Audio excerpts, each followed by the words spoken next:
नमस्कार, स्वागत है आप सभी का। मैं हूं आपके साथ कुमार कुणाल धीरज। आप देख रहे हैं मुद्दा। आज मुद्दा में बातचीत करेंगे सपा सुप्रीमो अखिलेश यादव के मास्टर प्लान की।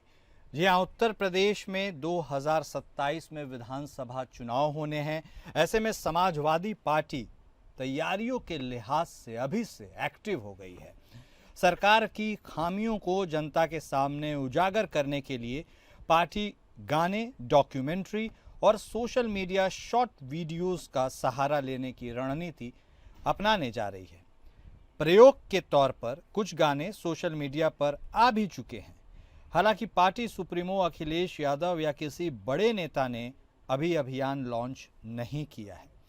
इन गानों को पीछे पार्टी की रणनीति क्या है, किस तरह के वीडियो रिलीज किए जाएंगे, इन गानों और डॉक्यूमेंट्री के पीछे कौन है और समाजवादी पार्टी को इससे क्या फायदा होगा।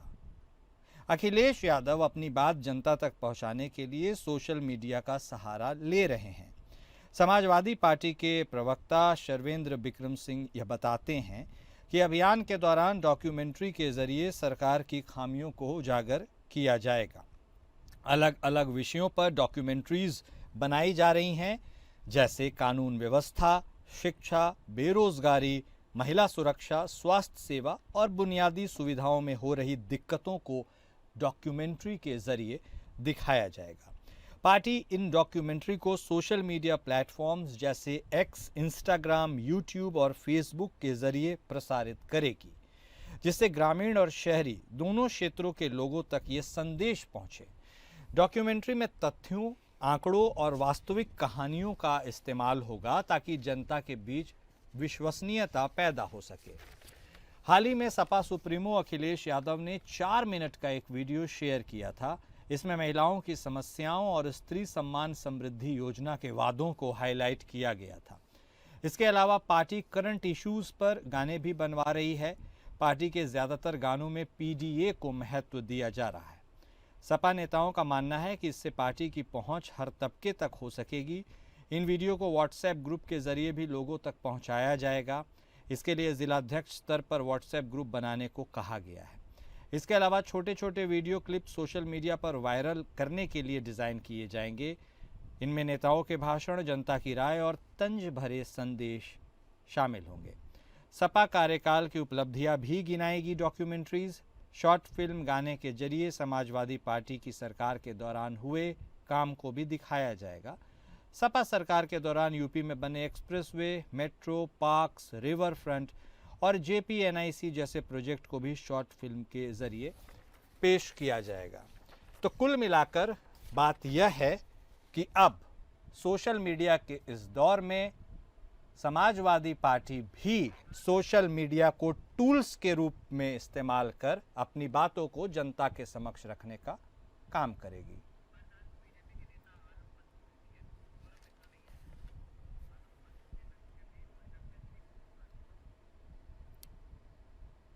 तो क्या अखिलेश यादव का यह मास्टर प्लान क्लिक करेगा? क्योंकि आमतौर पर यदि देखा जाए तो भारतीय जनता पार्टी का भी जो आईटी सेल है वह काफ़ी एक्टिव रहता है, और ऐसे में क्या अखिलेश यादव का यह मास्टर प्लान देर आए दुरुस्त आए की राह में गिना जा सकता है, यह देखना दिलचस्प होगा। हालांकि चर्चा आज हम जरूर करेंगे। हमारे साथ हमारे दोनों खास मेहमान जुड़ चुके हैं। समाजवादी पार्टी के तरफ से बतौर प्रवक्ता जगदीश सिंह चौहान साहब हमारे साथ जुड़ चुके हैं। भारतीय जनता पार्टी के तरफ से बतौर नेता आलोक वत्स साहब भी हमारे साथ जुड़ चुके हैं। आप दोनों खास मेहमान का स्वागत है।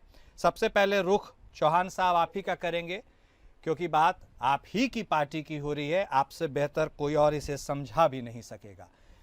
चौहान साहब, अब जो बात निकलकर सामने आ रही है कि सोशल मीडिया को एक टूल, एक हथियार के रूप में आप इस्तेमाल करके अपनी बातों को जनता तक पहुंचाने के लिए आगे बढ़ेंगे, ऐसे आपको लगता है यह सहारा आपको बहुत पहले ले लेना चाहिए था? क्योंकि आज के आधुनिक युग में सोशल मीडिया की क्या अहमियत है यह किसी से छुपी नहीं है, लेकिन चूंकि अब आप यह सोच रहे हैं तो आगे इसे गति कैसे देंगे? चौहान साहब। देखिए, ऐसा है कि समाजवादी पार्टी के राष्ट्रीय अध्यक्ष अखिलेश यादव जी को जो है बहुत ही सूझबूझ के साथ बहुत ही अच्छी तरह से सोशल मीडिया प्लेटफॉर्म पे जैसे ट्वीट आते हैं, वैसे समाजवादी नेताओं पे ट्वीट आते हैं, समाजवादी कार्यकर्ताओं पे सोशल मीडिया पे पोस्ट आती हैं। तो उससे समाजवादी जो है सोशल सेक्टर में, देखिए भाजपा के पास तो बहुत बड़ी सोशल झूठ बोलने की मशीन है, उनका मीडिया से जो करता है, लेकिन फिर भी हम लोग भी सोशल मीडिया प्लेटफॉर्म पर अधिकतम जो जन समस्या है, जनता से जुड़ी हुई बातें हैं और जिससे सरकार की जो नाकामियां हैं या सरकार के जो वादे सरकार ने किए थे उन सबको हम उजागर करते हैं अपने अपने सोशल मीडिया प्लेटफॉर्म पर और उनको रखते हैं। तो इसमें कोई दो राय नहीं है कि समाजवादी पार्टी पूरी तरह से सक्रिय है। इसके साथ साथ जो सोशल मीडिया पर ही नहीं, हम लोग गांव गांव गली गली हर सेक्टर हर बूथ में पहुंच रहे हैं और लोगों के बीच में पंचायतें कर रहे हैं। ये पंचायतें हमारी चल रही है, आदरणीय राष्ट्रीय अध्यक्ष जी के निर्देश पर पीडीए पंचायतें हमने शुरू करवा दी और उन पंचायतों में जन समस्याओं को लेकर और पीडीए जो ज्वलंत मुद्दे हैं जो 2014 से भारतीय जनता पार्टी लेकर आई, बेरोजगारी, महंगाई, भ्रष्टाचार, ये सारी चीजें जो है आज जो ज्वलंत मुद्दे हैं उनको हम गांव गांव गली गली तक पहुंचा रहे हैं और इस समाजवादी पार्टी पूरी तरह से सक्रिय है। जैसा कि 2024 के चुनाव में आपने देखा, आम लोकसभा के चुनाव में बिल्कुल समाजवादी पार्टी ने जो है ध्वस्त कर दिया। जनता ने उत्तर प्रदेश में भारतीय जनता पार्टी को आईना दिखा दिया। हम 43 सीटों पे जीत के आए, 256 विधानसभाओं में गुड़ालिए और हम अब कोशिश ये कर रहे हैं कि पूरी तरह से उत्तर प्रदेश से भारतीय जनता पार्टी को उसका सफाया करें। पीडीए जो है पूरी तरह से मुट्ठी बांध के तैयार बैठा है और भारतीय जनता पार्टी को उखाड़ देने का काम पीडीए करेगा। ठीक, अब देखिए छोटी छोटी बातों में बोलिए सर, कंप्लीट कर लीजिए। नहीं, मैं ये कहना चाह रहा हूँ कि समाजवादी पार्टी कहीं पर भी केवल सोशल मीडिया में भी नहीं, समाजवादी पार्टी हर सेक्टर में काम कर रही है। हमारे कार्यकर्ता और नेता हर जगह जा रहे हैं, हर जगह अपनी बात रख रहे हैं। हम लोग बैठने वाले नहीं है, हम लोग काम करने वाले, हम लोग श्रद्धेय नेताजी के विचारों पे चलने वाले लोग हैं और उनका जो मिशन था कि हल्ला बोलना, तो हम लोग भारतीय जनता पार्टी के खिलाफ हल्ला बोल रहे हैं। नहीं, ठीक बात है और भारतीय जनता पार्टी, हाँ ठीक कह रहे हैं आप। और मैं ये बात तो नहीं, अच्छी बात है सर। और लोकतंत्र में इससे ज्यादा खूबसूरत पल क्या हो सकता है जब विरोधी पार्टियां भी अपनी कड़ी तैयारी के साथ आगे आए, क्योंकि जनता की बात वह भी तो सरकार के सामने रखते हैं। वत्स साहब, एक बात कही जाती है कि युद्ध अगर हो तो बराबरी में हो। ऐसे में आप तो बहुत आगे थे सोशल मीडिया की इस लड़ाई में, आपका आईटी सेल बहुचर्चित भी है, लेकिन आमतौर पर बाकी कमोवेश जो विरोधी पार्टियां हैं उनकी सांगठनिक शक्ति और उनके आईटी सेल्स कितने एक्टिव हैं इसको लेकर सवालिया निशान रहता था। अब आपको लगता है कि समाजवादी पार्टी चूंकि सोशल मीडिया फ्रंट पर भी खुलकर बैटिंग करने के लिए तैयार है, तो आपको एक कड़ी चुनौती मिल सकती है और परेशानियां बढ़ सकती है, या आप बेफिक्र हैं? देखिए कुणाल जी, ये उनका लोकतांत्रिक अधिकार है कि वो अपना प्रचार प्रसार में जिस माध्यम को यूज करना चाहें उसको यूज करें। ये शुद्धता जातिगत पार्टी है। शुरू में भी ये जातिगत थी, पहले इनका समीकरण MY था, अब इसको देखा इन्होंने कि ढह रहा है तो उन्होंने उसको पीडीए कर दिया। 21वीं सदी में जातिगत बातें करके सरकार बनाना ये कितना शोभनीय है, ये तो देश की जनता ही तय कर सकती है। हाँ, ये जो वीडियो दिखाएंगे और जो बातें करेंगे उसमें अतीक अहमद, मुख्तार अंसारी और आजम खान की भी चर्चा होनी चाहिए। उनके भी दुर्दांत कर्मों के युग का विवरण होना चाहिए, तो और अच्छा रहेगा। और हम 24 घंटे 365 दिन चुनावी मोड में रहने वाले लोग हैं। हाँ। तो हमें ऑपरेटिव नहीं होना पड़ता है, we are all the time operative. हम जनता से कनेक्टिविटी में न चूकते हैं, न हमारे नेता बड़े बड़े जनता से कनेक्टिविटी में चूकते हैं। हमारी जन कल्याण कार्यों का पूरा लाभ समाज के अंतिम पायदान के आदमी को भी भरपूर मिलता है, इसलिए लोग हमें दोबारा तिबारा चौबारा रिपीट कर रहे हैं और अभी आने वाले वर्षों में भी रिपीट करते जाएंगे, क्योंकि हमारे डेवलपमेंट का ग्राफ इतना बड़ा है हाँ।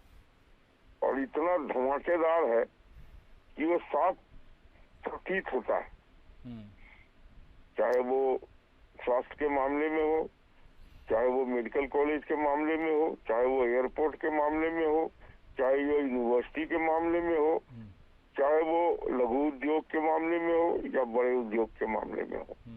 आज उत्तर प्रदेश 1 ट्रिलियन इकोनॉमी बनने के लिए बेताब है और तेजी से इसका जीडीपी भाग रहा है। तो आप ये जो नया वीडियो वॉर होगा आप शुरू वत्स साहब, या फिर इसको सोशल मीडिया वॉर कह सकते हैं, इसको आप हल्की सी भी चुनौती के रूप में देखते हैं क्या? क्योंकि यदि कुछ बेहतर चीजें होती हैं तो थोड़ी बहुत खामियां भी रहती हैं, उनको भी उजागर करने का मौका मिल जाता है। जी, हाँ, हम कितने बड़े पहलवान क्यों नहीं भी हो, हाँ, लेकिन हम लोग हर चुनाव को सीरियसली लेते हैं। अच्छा। और 1% जो हमसे बहुत मीलों दूर का भी साथी लड़ रहा हो और हमें पता है कि इससे हमारा कुछ नहीं बिगड़ने वाला, हम उसको भी सीरियसली लेते हैं। हमारे लिए चुनाव लोकतंत्र का एक रास्ता है जिसके माध्यम से हम चुने जाएंगे। तो हमारे अंदर जो विकसित भारत का प्लान है, जो विकसित भारत की कहानी हम नए सिरे से लिखना चाहते हैं, उसको बल मिलेगा। ठीक। इसलिए हम लोग लगातार जनता के संपर्क में रहते हैं, चुनाव के वक्त ही नहीं आते हैं उनके संपर्क में। हमारे नेता भी लगातार मीटिंगें करते रहते हैं। तो कुल मिला जुला कर देश को एक अच्छी राजनीति, साफ सुथरी राजनीति, काम करने वाली सरकार और भारत को आगे बढ़ाने वाली सरकार मिली हुई है। जनता उससे सेटिस्फाइड है। इन लोगों का जो इतिहास रहा है वो किसी से छिपा नहीं है। ठीक है वत्स साहब, ठीक है, टक्कर की तो कोई बात ही नहीं हो सकती। ठीक है, ठीक है वत्स साहब। चौहान साहब देखिए, एक बात तो है, भारतीय जनता पार्टी के नेता और कार्यकर्ता भी कहते हैं इस बात को कि Bharatiya Janata party 24/7 election mode में रहती है। तो क्या यह एक बड़ी चुनौती आपके लिए है, क्योंकि सांगठनिक शक्ति के लिहाज से 24/7 चुनावी मोड में रहने के लिहाज से आप अपनी पार्टी को कितना नजदीक पाते हैं भारतीय जनता पार्टी से, और आप मानते हैं कि जो लड़ाई है वह तो काफी बड़ी और कड़ी लड़ाई है? भारतीय जनता पार्टी 24/7 जो है केवल उगाही में लगी रहती है और वो ये समझती है कि अडानी और आपका जो पैसा है उसको इस्तेमाल करके उत्तर प्रदेश और जनता के वोट का हम सौदा कर लेंगे। जनता के वोट को जिस तरह बाई इलेक्शन में जीते उस तरह जीत लेंगे, लेकिन जनता इनकी सब जो इनका कारोबार है ना उसको जनता समझ चुकी है।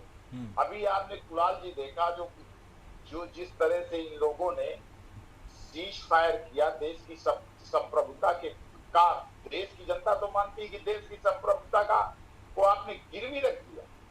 आप समझिए कि सीज फायर का ऐलान ट्रंप ने किया अपने ट्वीट पर, उसके बाद डीजीएमओ सबके टेलीफोन हुए और डीजीएमओ पाकिस्तान और इंडिया की बात हुई, उसके पहले ट्रंप ने जो है ट्वीट कर दिया और सीज फायर मैंने करा दिया। तो भारतीय जनता पार्टी जो है पूरी तरह से मोदी जी जो चिल्लाते थे, जो भाई आप देख लीजिए कुणाल जी, मैं शुरुआत करना चाहता था 2014 में कह रहे थे कि महंगाई हम 100 दिन में खत्म कर देंगे, देश का जितना काला धन है सब वापस ले आएंगे, कहते थे ना देश का सारा काला धन वापस ले आएंगे, देश में पेट्रोल और डीजल के दाम बिल्कुल हम आधे कर देंगे। आज स्थिति क्या है? आज जो इन्होंने कहा वही नहीं हुआ है। तो क्या वह भी आपके वीडियोस का हिस्सा होंगी? माफ कीजिएगा आपको टोक रहा हूँ चौहान साहब। सारा हमारे वीडियोस का हिस्सा होंगे। ठीक। इनकी नाकामी, ये सरकार 90% जो कहती थी कि इनकी अब तो ट्रिपल इंजन की सरकार है। ये कहते हैं ना नगर पालिका और पंचायत में भी हमारा कब्जा है, ये कहती है इनकी तो ट्रिपल इंजन की सरकार है और पूरी तरह से सारी सरकारें इनकी नाकाम है, कुछ नहीं कर पा रहे हैं। आज मोदी जी सेना की वर्दी पहने हुए घूम रहे हैं अपने डैमेज कंट्रोल में। सीज फायर जिस तरह से इन लोगों ने किया है, क्या हुआ क्या नहीं हुआ है, देश जानना चाहता। पूरे देश का अब की बार विपक्ष जो है, कुणाल जी आज जरा सुनिए, अब की बार विपक्ष बहुत सतर्क था। जब इन्होंने कहा हम बदला लेंगे और ये बहुत करारा जवाब देंगे, तो विपक्ष बहुत सतर्क था। विपक्ष ने कहा भाई आप जो कुछ सरकार करे हम उसके साथ। हमारे नेता आदरणीय अखिलेश यादव जी ने कहा कि हम सेना और सरकार के साथ में खड़े हैं, जो भी सरकार करेगी उनके साथ में खड़े। हमने आज तक कोई सवाल नहीं उठाया, लेकिन आज आप अपनी नाकामी को छुपाने के लिए तिरंगा यात्रा निकाल रहे हो, आप अपनी पीठ दबा रहे हो। आप जो है ये जो है डैमेज कंट्रोल करने के लिए सब कुछ चल रहा है, लेकिन जनता बहुत होशियार है कुणाल जी। आप मत समझो कि जनता कुछ नहीं जानती, जनता सब कुछ जानती है। जनता देख रही कि आपने क्या खोया क्या पाया। ठीक है, हमारी बहादुर सेना के हाथों को आपने रोका है। ठीक है, बहादुर सेना के शौर्य को आपने रोका है। ठीक। वत्स साहब, हालांकि ये चर्चा का विषय था नहीं, लेकिन चूंकि अब चर्चा हो गई है तो देखिए ट्रंप वाला मुद्दा इस पूरे ऑपरेशन सिंदूर में बहुत ज़्यादा वाइब्रेंट है। वो इसलिए भी है क्योंकि जो बात चौहान साहब कह रहे थे वह अपनी जगह है। दूसरा है कि ट्रंप साहब ने इसे इंटरनेशनल जो कोर्ट ऑफ लॉ है, यदि वह गलत नहीं हो, वहाँ पर भी उन्होंने ये एक्सेप्ट किया है कि उनकी मध्यस्थता के चलते यह युद्ध रुका है। तो क्या वह इतनी ज़रूरत कर सकते हैं कि उस कोर्ट में जाकर के झूठ बोल दें? क्योंकि यदि ऐसा करने पर इम्पीचमेंट भी हो सकता है, जैसा कि यदि मैं गलत नहीं हूँ बिल क्लिंटन के साथ भी हुआ था एक वक्त। तो ऐसे में अब उनके इस पूरे रोल को लेकर के भी लोग सवाल पूछ रहे हैं और विपक्ष ये मांग कर रहा है कि आप संसद का विशेष सत्र क्यों नहीं बुलाते हैं ताकि बातचीत की जा सके। तो विशेष सत्र बुलाने में कोई आपत्ति है क्या? देखिए, अभी हम वेट एंड वॉच की स्थिति कर रहे थे पाकिस्तान के साथ। जी जी। अब वो समय आ गया है जब पार्लियामेंट भी कन्वीन कर दिया जाएगा और सारे लोगों को वहाँ पर अपने अपने दस्तक रखने की अनुमति भी मिलेगी। लेकिन अभी ऐसा माहौल नहीं था जिसको हम पहले उसको टैकल करें, वो 4 आतंकवादी को ढूंढ के निकाले, उसके बाद हम पार्लियामेंट का सेशन बुलाएंगे और वहाँ जिसको जो अपना वक्तव्य रखना होगा रख लेगा, कोई दिक्कत नहीं है। पार्लियामेंट सेशन से तो बहुत सी चीजें निकल के आती हैं बाहर, लेकिन ये कहना कि हम नहीं बुला रहे हैं, देखिए प्रायोरिटी क्या है देश में, इस पर डिपेंड करता है। ठीक। 13 महीने 14 महीने इलेक्शन नहीं होते हैं। हम तो ऐसा नहीं कह रहे हैं, आप आज करा लीजिए हम तब भी तैयार है, नवंबर में कराइए हम तब भी तैयार है। ठीक है, लेकिन भूल चूक हो जाती है कभी कभार। ठीक है। व्हाट्सएप चौहान साहब, अब थोड़ा सा 2027 का विधानसभा चुनाव थोड़ा वक्त है, उसमें उसके पहले एक सेमीफाइनल भी होना है। पंचायत के जो चुनाव होने वाले हैं वो भी एक बहुत टफ बैटल होने वाला है। क्या उससे पिक्चर साफ हो जाएगी 27 की, और उसके लिए कैसी तैयारियां रह सकती हैं आपके तरफ से? क्योंकि शायद आपको अकेले ही लड़ना पड़े, अब तो वह पुख्ता भी हो रहा है। देखिए ऐसा है कुणाल जी, हम उत्तर प्रदेश में भारतीय जनता पार्टी के एकमात्र विकल्प, उत्तर प्रदेश में भारतीय जनता पार्टी को समाजवादी पार्टी और उसके नेता आदरणीय अखिलेश यादव जी के नेतृत्व में भारतीय जनता सफाया होना तय है। और इसमें आप समझिए चाहे जितने सूरमा खड़ा कर ले, आदरणीय अखिलेश यादव जी एकमात्र विपक्ष के व्यक्तित्व है कि जो भारतीय जनता पार्टी का सफाया करेंगे। इसमें कोई दो राय नहीं है कि 2027 में समाजवादियों की सरकार आने वाली है। जनता मन बना चुकी है लोकसभा के चुनाव में, ये दिखा चुकी है आम लोकसभा के चुनाव। ठीक है, इसमें कोई दो राय नहीं है। ठीक है चौहान साहब, वक्त का अभाव है। वक्त साहब 10 सेकंड क्लोजिंग कमेंट आपसे भी लेंगे, सिर्फ 10 सेकंड में बता दीजिएगा कि पंचायत चुनाव को लेकर के भी आप तैयार है? क्योंकि जो समाजवादी पार्टी का हाल है वही आपका भी हाल है, आपको भी अकेले ही चुनाव लड़ना है। देखिए उत्तर प्रदेश में तो वैसे भी हम लगभग अकेले ही लड़ रहे थे। प्रियांश पटेल जी को 2 सीटें दी थी और किसी अन्य से तो कोई तालमेल था नहीं। विधानसभा चुनाव के पहले पंचायत है, उसमें तो सब अकेले ही लड़ेंगे। पंचायत में हम अकेले लड़ेंगे और हम अच्छी खासी ठीक। सीटें जीतेंगे, ठीक कहीं कोई इसमें शक शुबा नहीं है। ठीक है, वक्त इतने की इजाजत देता है। बहुत शुक्रिया आप दोनों खास मेहमान का हमारे साथ जुड़ने के लिए, इस चर्चा में शामिल होने के लिए। तो देखिए 2027 विधानसभा चुनाव को लेकर समाजवादी पार्टी भी काफी सीरियस और फोकस्ड नजर आ रही है और अपने हर हथियार को वह भी लहराना चाहती है ताकि जनता के बीच में जो रैपो है और जनता के बीच में जो मैसेज है वो बराबरी का जा सके। देखना दिलचस्प होगा लड़ाई में बाजी कौन मारेगा। मुद्दा में आज बस इतना ही। नमस्कार।